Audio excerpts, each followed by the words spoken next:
沈清歌是被一阵鸡鸣声惊醒的，他猛地睁开眼，入目的不是熟悉的欧式水晶吊灯，而是一根粗陋的房梁，上面还挂着几串干辣椒和玉米。身下硬邦邦的触感告诉他，这绝不是他那价值100万的定制床垫。这是哪里？他下意识地想要起身，却发现自己穿着一件粗布衣裳，袖口还打着补丁。更令他震惊的是，他的双手，那双常年做美甲、涂着昂贵护手霜的手，此刻布满了细小的茧子，指甲缝里甚至还有泥土。门外传来脚步声，一个穿着粗布衣裳的中年妇人推门而入，见他醒了，脸上露出喜色。清歌丫头，你可算醒了。昨个淋了雨，烧了一整夜，可把娘急坏了。沈清歌如遭雷击。娘，他母亲明明是沈氏集团的董事长，常年出入高级酒会，怎么会是这个穿着补丁衣服的农妇？我是谁？烧糊涂了不成？你是沈清歌啊，沈家的闺女，前日刚和秦家的小子定了亲。沈清歌脑中轰然作响，他确实叫沈清歌，但他是沈氏集团的千金，昨天还在和秦氏集团的公子秦修远为了城东那块地争得不可开交，怎么一转眼就成了农家女，还定了亲？他试探着问道：现在是哪一年？天启3年啊，你这孩子莫不是撞邪了？娘去请村头的张婆子来给你看看。天启3年，那不是明朝的年号吗？沈清歌只觉得天旋地转，他这是穿越了。3天后，沈清歌终于接受了这个荒谬的现实，她穿越到了古代，成了一个农家女。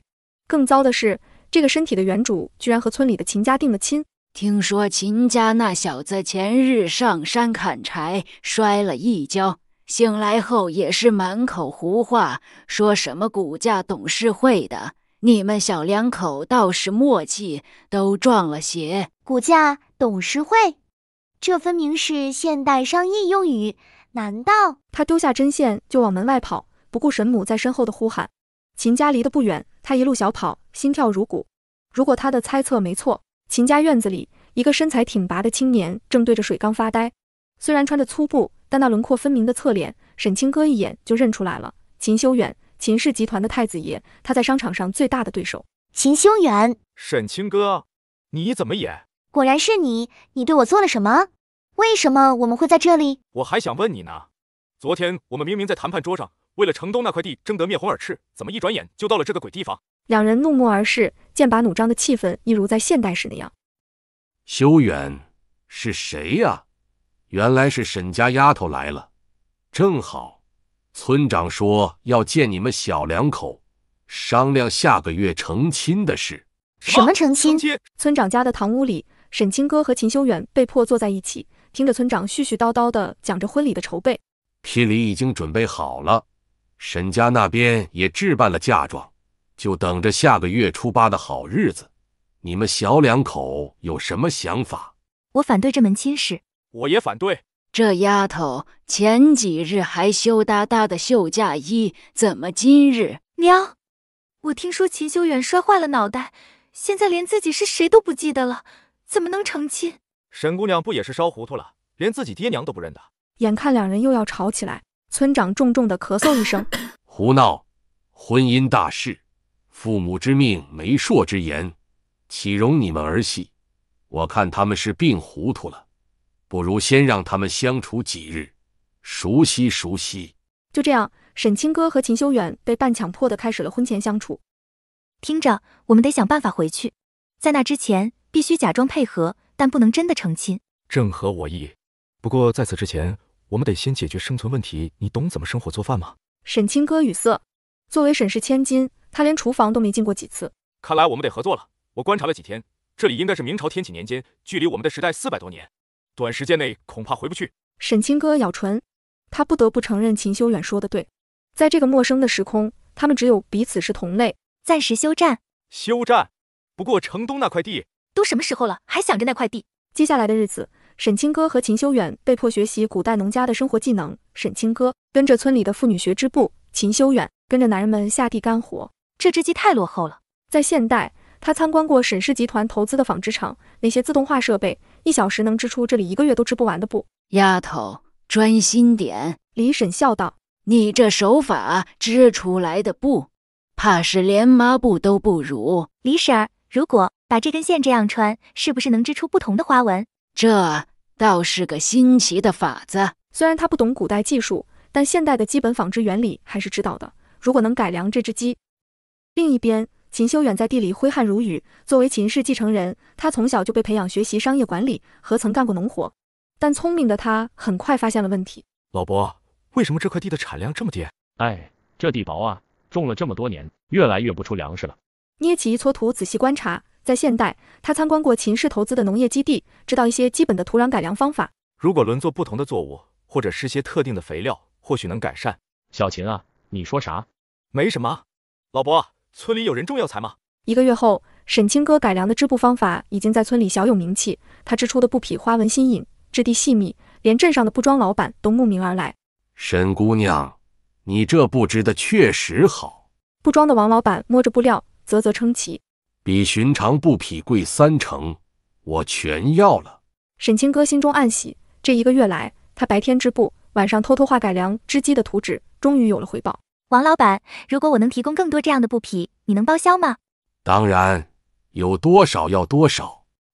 与此同时，秦修远也在后山发现了一片野生药材。凭借在现代的见识，他认出其中几种是名贵中药材。这是黄精，这是何首乌。如果能人工种植的话，两人不约而同地想到了合作。当晚，他们在老槐树下碰头。我有个想法，我们可以合伙办个小作坊，扩大织布规模。村里不少妇女都会织布，如果统一教他们改良的方法，产量能翻几番。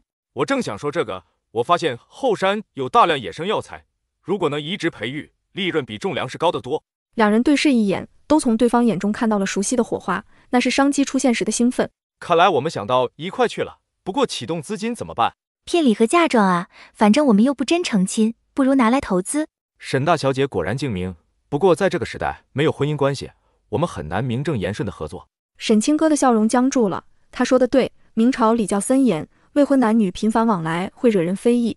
那就假装准备婚礼。他不情愿地提议。看来只能如此了，不过你放心，只是权宜之计。月光下，这对现代冤家的影子被拉得很长。他们不知道的是，这场始于算计的合作将彻底改变这个小村庄的命运，也将在不知不觉中改变他们自己的心。清晨的露珠还未散去，沈清哥已经站在了秦家门前。他深吸一口气，抬手敲响了那扇斑驳的木门。沈大小姐，这么早？别废话了，我想到一个法子，既能拿到聘礼和嫁妆，又不必真的成亲。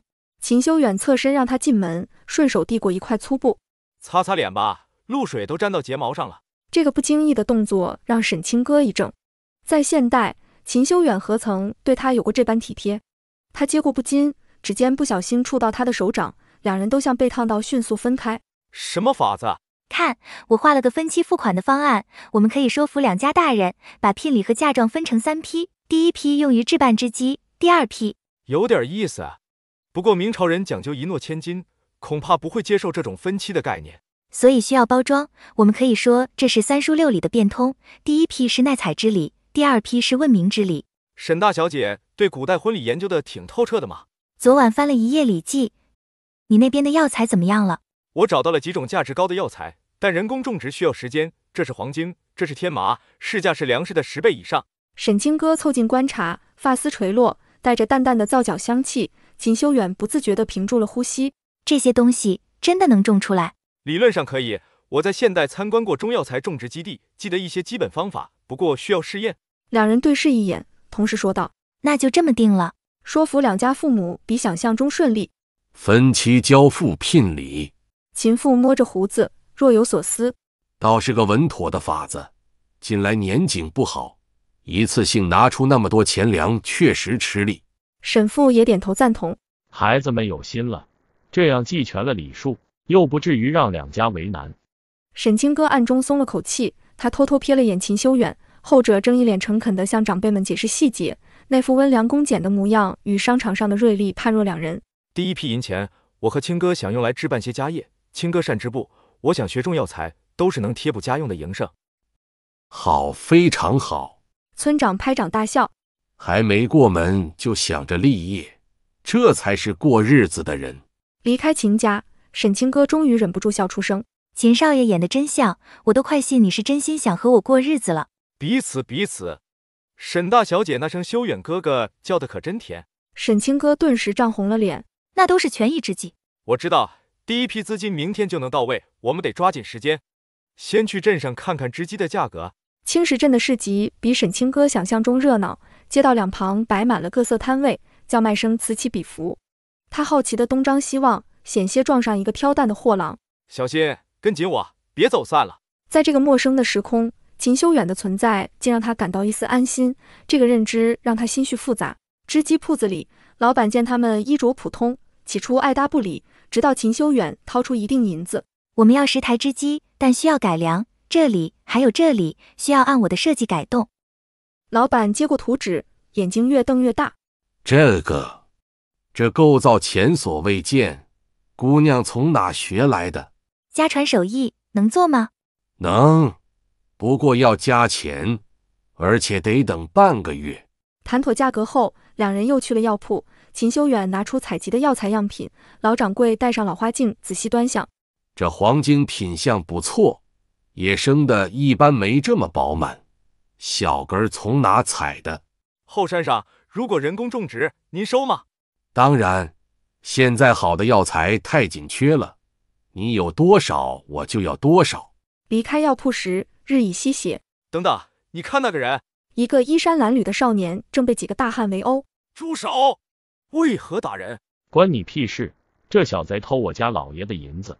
我没有，我是来卖药材的呀。他们想强买不成，就诬陷我。沈清歌注意到少年怀中紧紧抱着一个布包，隐约露出草药的形状。他卖的什么药？关你什么？大汉刚要发作，看到沈清歌虽衣着朴素，但气度不凡，语气不由软了几分。说是灵芝，谁知道真假？能给我看看吗？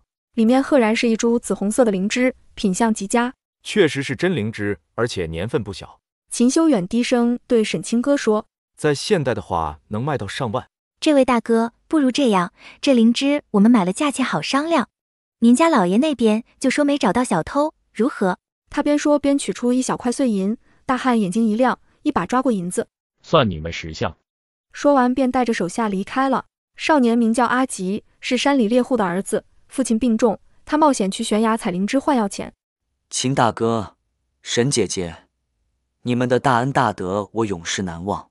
不必如此，这灵芝我们买了，价钱按市价给。你父亲得的什么病？我们正好懂些医术，不如去看看。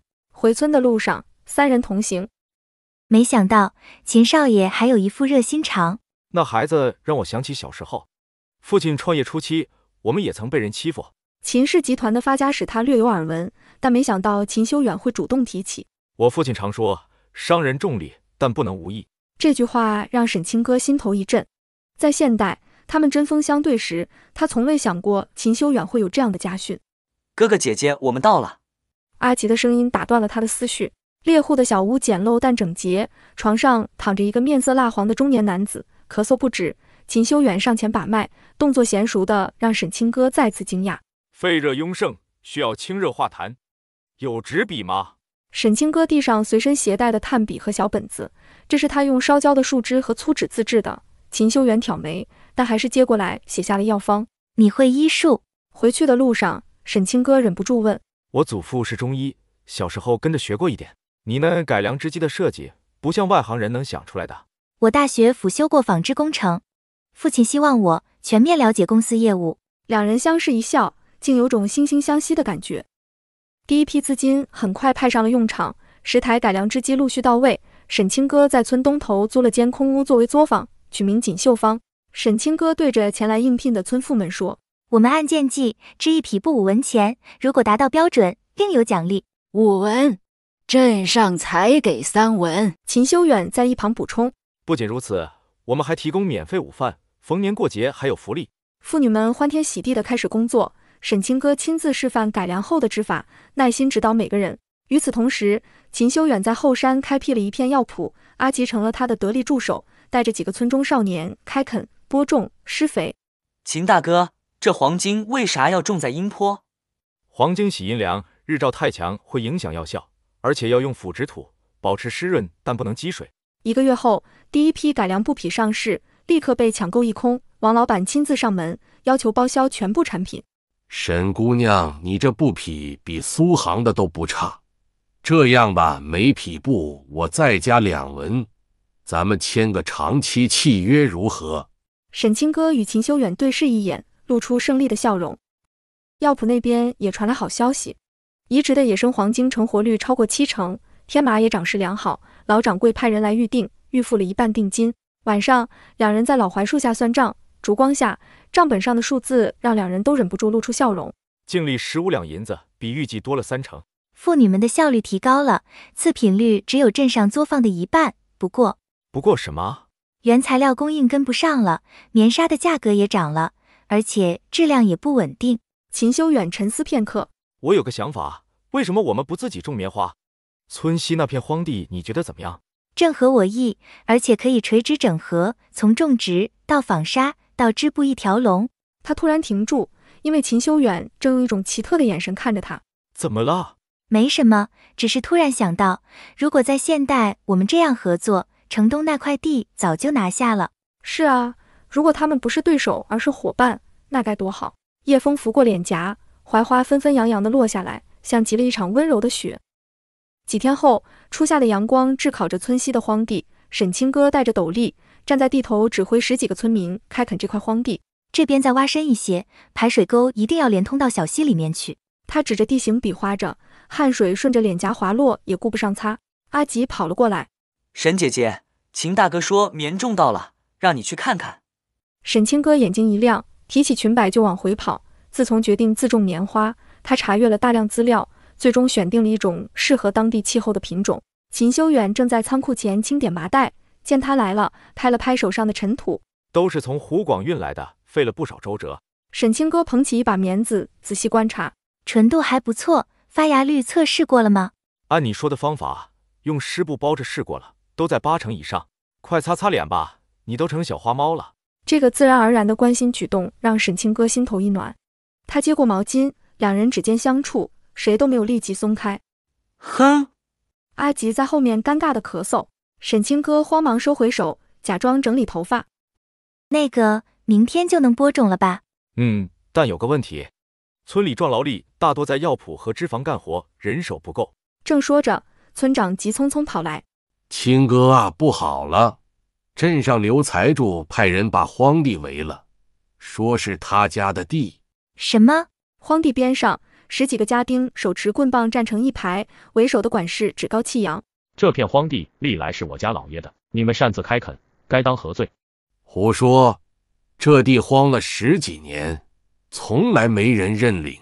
地契在此，白纸黑字写着西至老槐树，可不就是这里？沈清歌接过地契细看，确实是官府盖印的真文书。他低声对秦修远说：怎么办？前期投入已经不少了。这位管事，敢问刘老爷可有意出售此地？价格都好商量。管事一愣，显然没料到这个反应。这个我还得回去请示老爷，看老爷怎么说。刘财主50多岁，胖胖的体型，眯成凤眼里闪着精明的光。买地可以啊，500两银子，1文不能少。沈清歌倒吸一口凉气，这分明是敲诈。正常荒地价格不过100两。刘老爷，这地荒着也是荒着，何不成人之美？我们愿意出120两，已经是高价了。哼，听说你们织坊生意红火，这点钱算什么？不给500两，明天我就让人把你们开垦的地全平了。谈判陷入僵局。回村的路上，沈清歌气得直跺脚，太欺负人了！我们辛苦开垦，他倒来摘桃子。清哥，我记得你说过，你辅修纺织时学过纤维检验。是啊，怎么了？刘家主要做的是什么生意？绸缎庄。你是说？查查他的货源。商人最怕什么？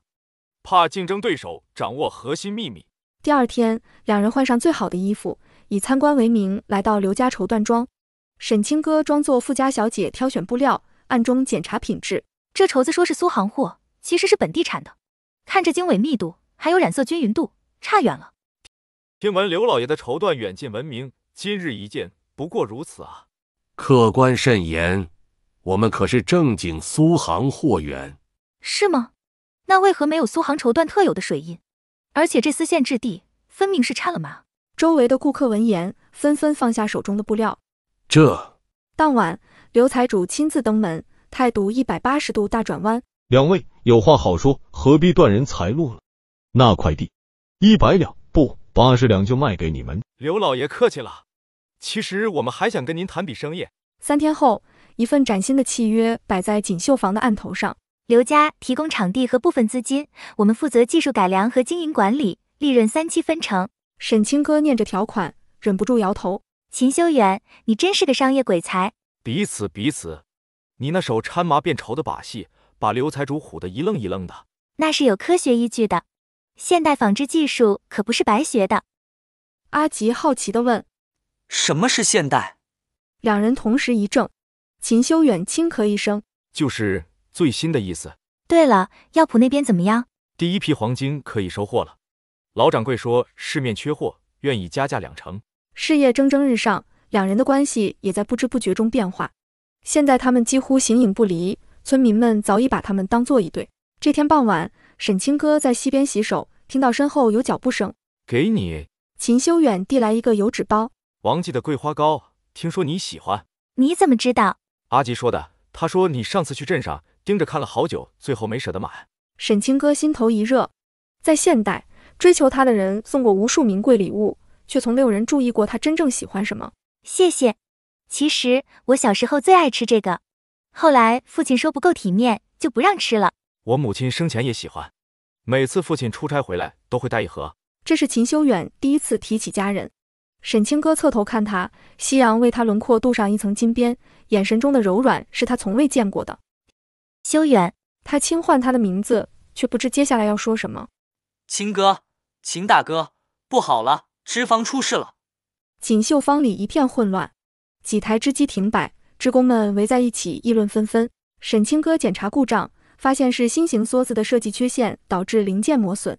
他心头一沉，这是改良织机的核心部件，如果大面积出现问题。沈姑娘，这机子突然就卡住了，怎么也修不好。李婶焦急地说：能修吗？能，但需要更换零件，得回镇上铁匠铺重做。沈清歌快速计算着，至少要停工3天。不好了，镇上布庄来人说，我们上一批布有质量问题，要全部退货。怎么可能？那批货我亲自检查过。2件事同时发生，太巧合了。他们立刻赶往镇上。王老板一脸为难地拿出几匹布。沈姑娘，你自己看，这布洗过一次就掉色变形。沈清歌仔细检查，脸色骤变。这不是我们织的，虽然模仿得很像，但经纬密度差了1成，染料也不同。什么？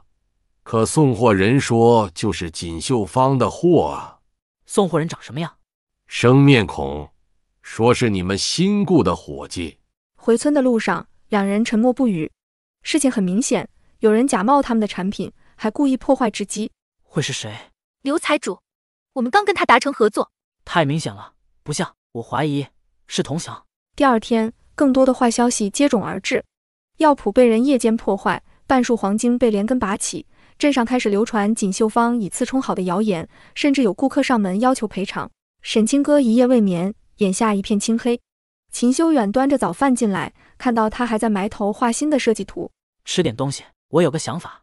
首先，我们公开邀请全镇布商来参观锦绣坊，现场演示织布过程，破除谣言。其次，药铺那边，阿吉发现被拔的黄金大部分能救活。织机零件呢？我连夜去了临镇，找到铁匠赶制，明天就能到货。最重要的是找出幕后黑手。沈清歌突然觉得鼻子一酸。在现代，他习惯了独自面对一切危机，从没有人这样与他并肩作战。谢谢，他轻声说，声音有些哽咽。秦修远愣了一下，随即伸手轻轻拭去他眼角未落的泪滴。傻瓜，我们是一体的。这句话让两人都怔住了。在现代，他们是商场对手；在古代，他们从互相嫌弃到被迫合作，再到如今。那就按你说的办，我去准备演示用的材料。危机面前，两颗心却前所未有的靠近。3天后的公开演示大获成功，镇上的布商亲眼见证了锦绣坊布匹的优良品质，谣言不攻自破。更令人惊喜的是，一个小学徒认出了破坏药铺的人，正是镇上另一家不防雇的混混。事情圆满解决，锦绣坊的声誉反而更上一层楼。庆功宴上，村民们举杯欢庆，只有沈清歌注意到秦修远不见了踪影。他在老槐树下找到了他，月光下，秦修远手中拿着什么东西，神情专注而温柔。在看什么？没什么，小时候的玩意儿。沈清歌已经看到了，那是一张泛黄的照片，上面是年幼的秦修远和一对夫妇。在这个时空，这本是不可能存在的东西。他震惊的说不出话来。穿越时随身带来的，一直藏着。清哥，你想过回去吗？这个问题像一块石头，重重落入沈清歌心湖。他曾一心想着回去，可现在我不知道，这里有我们的事业，有需要我们的人。如果回不去了呢？沈清歌心跳如鼓，不敢深想他话中的含义。两人沉默相对，只有槐花无声飘落。远处传来阿吉的呼唤，打破了这一刻的魔咒。我们该回去了。沈清歌轻声说，却不知指的是回宴会，还是回现代。秦修远点点头，将照片收回怀中。但在转身的瞬间，他悄悄握住了沈清歌的手。这一次，他没有挣脱。金秋10月，村西的棉田一片雪白。沈清歌戴着宽边草帽，走在田间小路上，身后跟着10几个挎着竹篮的妇女。大家注意，只摘完全绽开的棉桃，留3片包叶，这样晒干后品质最好。妇女们说说笑笑的散开干活。李婶凑过来，笑眯眯地说：“清哥啊，你和秦小子的事啥时候办啊？全村都等着喝喜酒呢。”李婶，我们只是合伙做生意。呀，还害羞呢？你们俩那眼神，瞎子都看得出来。沈清歌低头摘棉桃，不敢接话。自从那晚槐树下牵手后，他和秦修远之间确实有什么不一样了。工作时一个眼神就能明白对方想法，闲暇时常常不约而同走到溪边偶遇。沈姑娘，秦大哥让我来问，第一批棉花要不要直接送新工房？新工房完工了，昨儿个刚上好粮，秦大哥说等你去看呢。沈清歌立刻放下篮子，跟着阿吉往村南走去。远远的，一座崭新的青砖大院映入眼帘，门楣上锦绣天成4个大字，苍劲有力。秦修远正在院里调试新设备，见他来了，眼睛一亮。来得正好，试试新纺车。这是他们共同设计的水力纺车，利用溪流带动，效率是手工的10倍，比图纸上的还要好。多亏你画的图纸，我算过了，从棉花到成布，现在我们可以控制全流程，成本能降40%。阳光透过窗棂，在他脸上投下斑驳的光影。沈清歌突然发现，秦修远晒黑了不少，原本养尊处优的少爷气质已被坚毅沉稳取代，唯有那双眼睛依然明亮如星。怎么了？没什么，只是没想到我们能做这么大。这都才刚开始，等药铺那边。话音未落，外面突然传来一阵嘈杂声。两人跑出去一看，几个村民抬着个血淋淋的人匆匆跑来。秦大夫，快救人！伤者是邻村的樵夫，被倒下的树干砸断了腿。秦修远二话不说，卷起袖子就开始处理。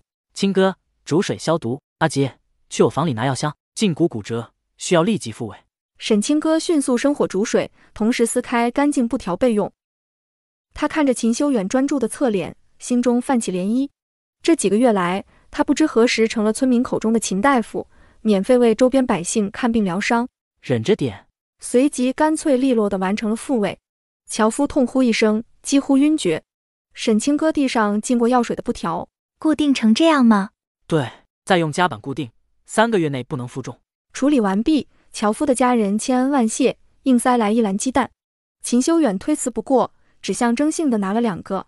你什么时候学的正骨了？我祖父是中医世家，从小让我背《黄帝内经》，没想到在现代没用上，倒是在这里派了大用场。你想他们吗？每天都想。这一刻，沈清歌突然意识到，无论他们在这里多么成功，心里始终有个无法填补的空洞，那个回不去的家。修远，他不知该说什么，只能轻轻握住他的手。秦修远反手与他十指相扣。至少在这里，我遇见了你。这句话像一滴墨落入清水，在沈清歌心中晕染开来。他抬头看他，发现秦修远的目光温柔而坚定，再无初见时的锋芒与算计。秦大哥，官府来人了，要见你和沈姐姐，说是关于锦绣天成的税务问题。他们的生意虽合法经营，但树大招风，难保不招人眼红。县令是个留着山羊胡的中年文人，见面就拍出一本账册。有人举报你们偷漏税款，可有此事？大人明鉴，我们每月按时缴税，账目一清二楚。是吗？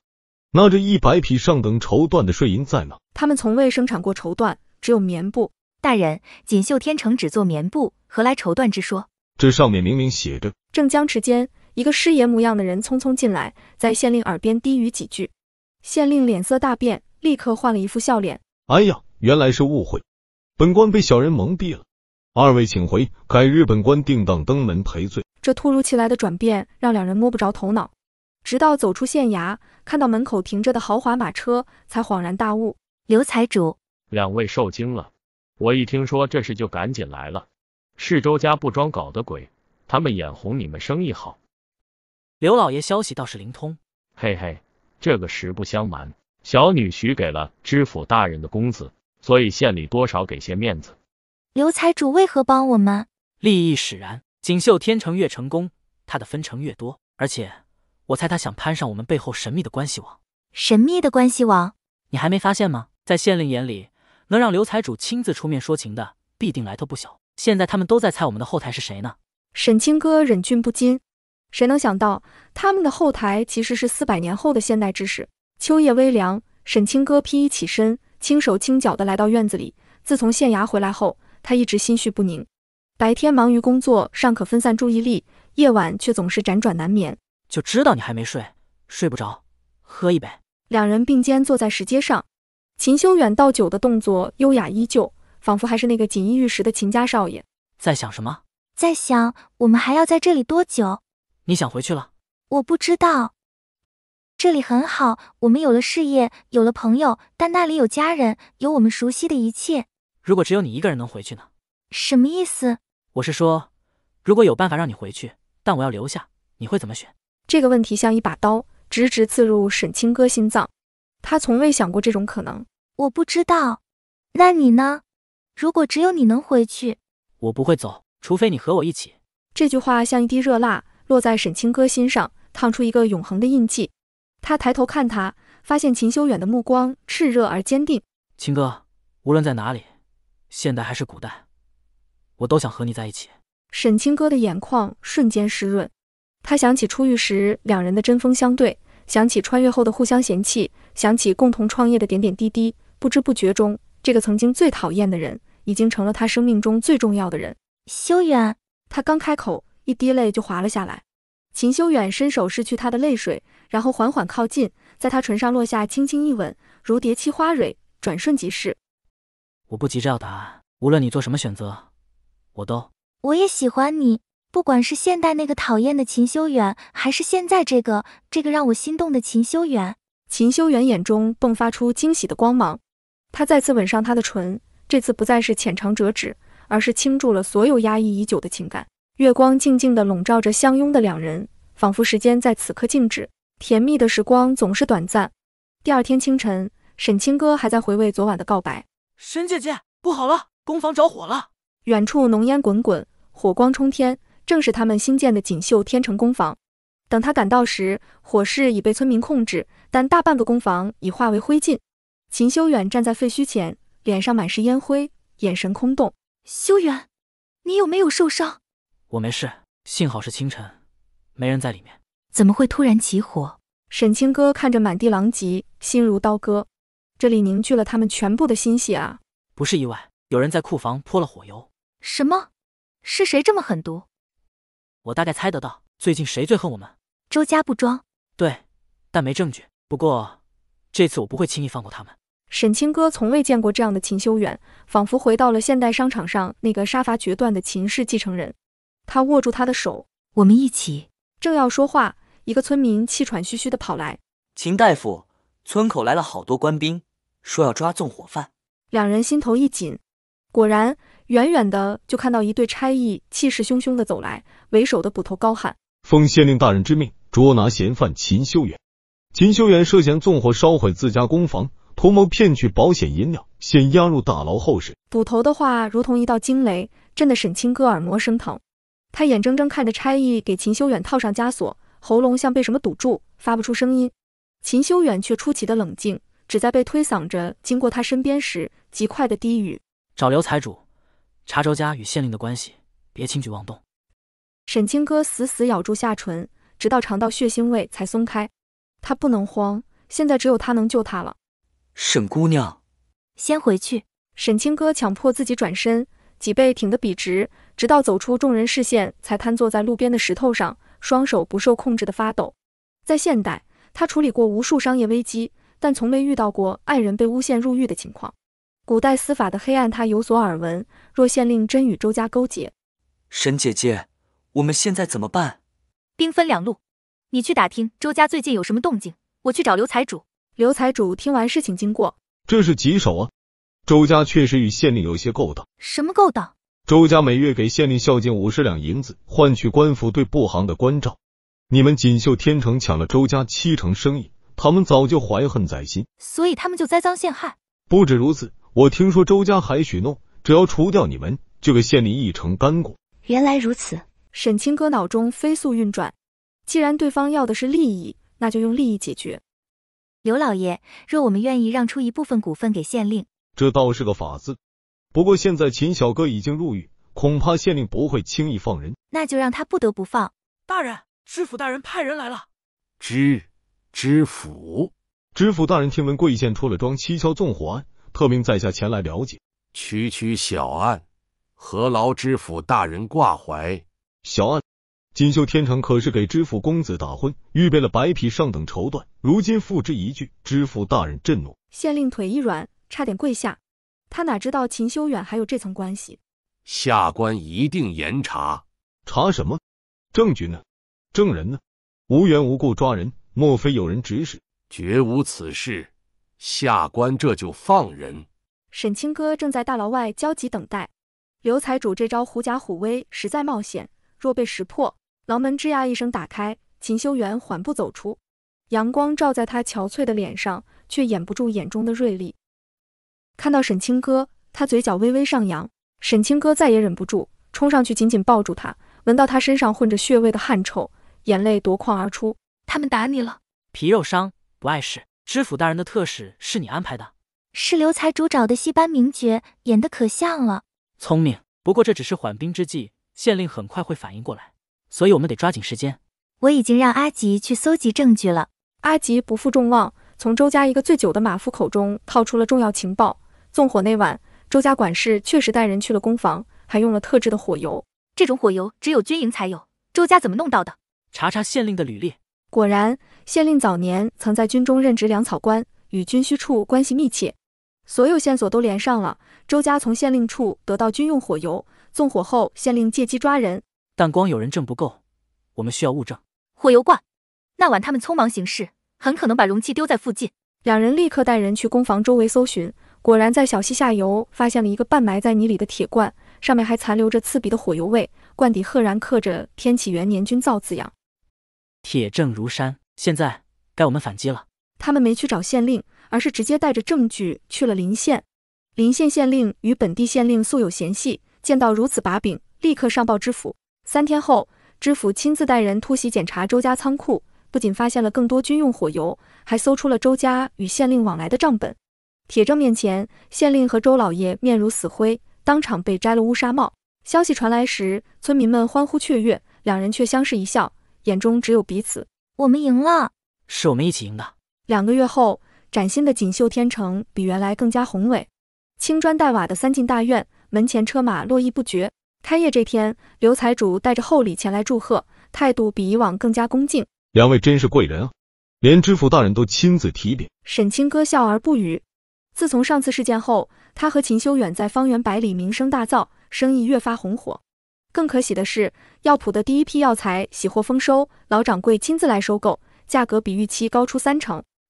傍晚庆功宴上，村民们载歌载舞，沈清歌却悄悄离席，来到后院的小亭子里。秦修远早已等在那里，手中拿着2个酒杯。累了吧？值得，修远，我们真的做到了。从穿越初期的茫然无助，到现在的如鱼得水，从互相嫌弃的冤家，到生死与共的伴侣，这一路走来，恍如梦境。是啊，我们有了自己的事业，有了尊重我们的乡亲。秦哥，你还想回去吗？月光下，秦修远的轮廓格外清晰。他突然意识到，不知从何时起，回去的念头已经淡了。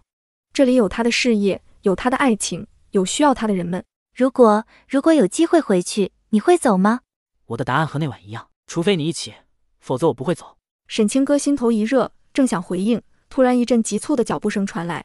秦大哥，沈姐姐，村口来了个怪人，说是找你们的。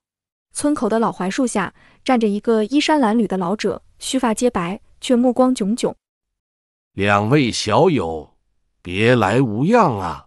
这语气仿佛认识他们多年。秦修远也警觉起来，不动声色地将他护在身后。老先生，您是？可认得这个？他手中赫然是一部智能手机。沈清歌倒吸一口冷气，双腿发软。秦修远也僵在原地，声音发紧。你也是？穿越者，和你们一样，不过比你们早来20年。他将两人带到僻静处，讲述了一个惊人的故事。20年前，他和妻子意外穿越到这个时代，妻子难产去世后，他一直在研究回去的方法。最近我发现了时空裂缝的规律，3天后的子时，在清风山巅会出现一次穿越回去的机会，但只能维持1刻钟，而且只能带1个人。沈清歌如遭雷击，回去的机会就在眼前，却要面临最残酷的选择。为什么告诉我们？因为我见过太多穿越者抱憾终身，你们很像我年轻时的样子。3天后，自己决定来不来。他留下地址，转身离去。回到房间，沈清歌和秦修远相对无言。这个突如其来的机会，像一块巨石投入平静的湖面。你走吧，回去照顾你父母。那你呢？我留下这里有我们的事业，有需要我们的人，而且我父亲还有弟弟可以依靠，但你父母只有你。沈清歌心如刀绞。是啊，她是独女，父母年事已高，可秦修远呢？把他一个人留在这里。不要走一起走，要留一起留。秦修远眼中闪过震惊，随即化为柔情。清歌，我决定了，我们留下。父母他们会理解的。说出这句话，他心中某个地方突然释然了。是的，这里已经是他的家，眼前这个人已经是他的全部。秦修远紧紧抱住他，声音哽咽。谢谢你选择我。窗外，第一缕晨光穿透云层，洒在相拥的两人身上。无论前路如何，至少此刻，他们选择了彼此，选择了这个用双手创造的新世界。又是一年槐花飘香时，沈家小院里张灯结彩，喜气洋洋。新娘子真俊啊！村里的妇人们围着凤冠霞帔的沈清歌，啧啧称赞。大红嫁衣上金线绣着的牡丹栩栩如生，衬得她肤若凝脂，眉目如画。这嫁衣是她亲手改良的，融合了现代审美与传统工艺，既端庄又不失灵动。紧张？有点。虽然他和秦修远早已心意相通，但真正穿上嫁衣这一刻，仍觉得如梦似幻。外面锣鼓喧天，迎亲的队伍到了。按照习俗，秦修远要过5关斩6将才能接到新娘。沈清歌听着外面此起彼伏的笑闹声，忍不住抿嘴偷笑。那些难题可都是他亲自出的。新郎官答上来了，沈姐姐，你出的算学题，秦大哥全解对了。沈清歌心头一暖。那些在现代看来简单的2元一次方程，在古代可是稀罕物。秦修远能解出来，说明他确实用心学了。新娘子出门喽。盖头落下，视线被一片喜庆的红色笼罩。沈清歌被搀扶着走出房门，透过盖头下方的缝隙，看到一双熟悉的皂靴停在他面前。清歌。秦修远的声音低沉温柔，带着掩饰不住的喜悦。他小心翼翼地牵起红绸，引着他走向花轿。沈清歌感受着他掌心的温度，忽然觉得眼眶发热。从现代商场上的死对头，到如今的红线相牵，命运的安排何其奇妙。拜堂仪式在村民们的祝福声中完成。当司仪高喊送入洞房时，沈清歌听到秦修远轻笑了一声。笑什么？想起我们第一次见面，你骂我奸商的样子。沈清歌隔着盖头瞪他一眼，却忍不住也笑了。是啊，谁能想到当初势同水火的两人会有今天？婚后的生活比沈清歌想象的还要美满。锦绣天成的规模扩大了3倍，不仅织布，还发展出了成衣制作。沈清歌设计的改良版汉服风靡全县，连知府夫人都特意差人来定制。秦修远的药铺也发展成了药材种植基地，雇佣了周边5个村的闲散劳力。他结合现代医学知识研制出的清瘟散，在10亿流行时救了不少人。成亲第2年，他们在县城开了第1家锦绣医馆，聘请了退休的御医坐堂，秦修远则负责药材供应和部分疑难杂症的治疗。这天傍晚，沈清歌正在后院教村里的女孩们新的绣法，突然一阵恶心袭来。清歌姐，你怎么了？沈清歌摆摆手，心里却有了猜测。当晚，秦修远给他把脉后，眼中迸发出惊喜的光芒。真的？我们要当父母了。怀胎10月，沈清歌在槐花盛开的季节诞下一个健康的男婴。这孩子嗓门真大，像你。沈清歌虚弱地靠在床头，看着秦修远小心翼翼地抱着啼哭不止的新生儿。秦修远笑得像个傻子，眉毛像你，好看。他笨拙地轻拍婴儿的背。我们叫他什么？沈清歌望着窗外摇曳的槐花。怀瑾，秦怀瑾。怀瑾卧于西，穷不知所事，好名字。小怀瑾满月那天，秦家大摆筵席，刘财主送了一对纯金长命锁。阿吉已经是半大小子，拍着胸脯说要教小少爷认草药。沈清歌抱着裹在大红襁褓中的儿子，看着满院宾客，心中满是感慨。1年前，她还是个为情所困的现代女孩，如今却已为人母，在这个时空扎下了根。想什么呢？想我们真幸运，虽然回不去了，但在这里我们有了新的人生。是啊，而且比我们想象的更好。怀瑾3岁那年，沈清歌再次有孕，这一次的孕期比上次辛苦得多，沈清歌常常整夜无法安眠。秦修远放下所有事务，日夜守在他身边，亲自熬药施针。感觉到了吗？小家伙在踢呢。你这样让我想起我外公。我外公是中医，小时候我生病，他也是这样整夜守着，不知道他们现在怎么样了。他们一定希望你过得好。这次生产比投胎顺利许多。当稳婆爆出是个千金时，秦修远这个在商场上雷厉风行的男人竟红了眼眶。我们的小棉袄。他小心翼翼地抱着女儿，像捧着世上最珍贵的宝物。叫他念鱼吧，秦念鱼。怀瑾和念鱼、锦鱼都是美玉，就像他们的娘亲。时光如白驹过隙，转眼间，怀瑾已经10岁，念鱼也7岁了。娘，看我抓的鱼！怀瑾举着一条活蹦乱跳的鲤鱼冲进院子，身后跟着一脸崇拜的念鱼。又去溪边玩了？作业写完了吗？写完了，哥教我写的诗。沈清歌接过一看，是一首稚嫩但工整的5言绝句，题目是《槐花》。他心头一暖，抬头看向门口，秦修远正倚在门框上，含笑望着这一幕。10年过去，岁月在他眼角留下了细纹，却更添成熟魅力。他走过来，接过沈清歌手里的诗，写得不错，比你娘小时候强。胡说，我7岁时都能背滕王阁序了。是，夫人最厉害了。秦修远笑着躲开，从袖中取出一封信。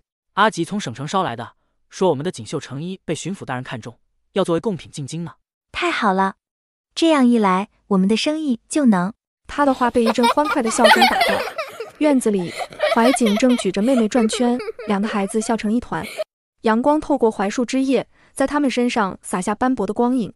秦修远揽住沈清歌的肩，看什么呢？看我们的幸福。是啊，幸福。从现代到古代，从对手到夫妻，从一无所有到儿女双全。这条穿越之路虽然意外，却给了他们最珍贵的礼物，一个真正的家。夕阳西下，槐花的香气弥漫在空气中。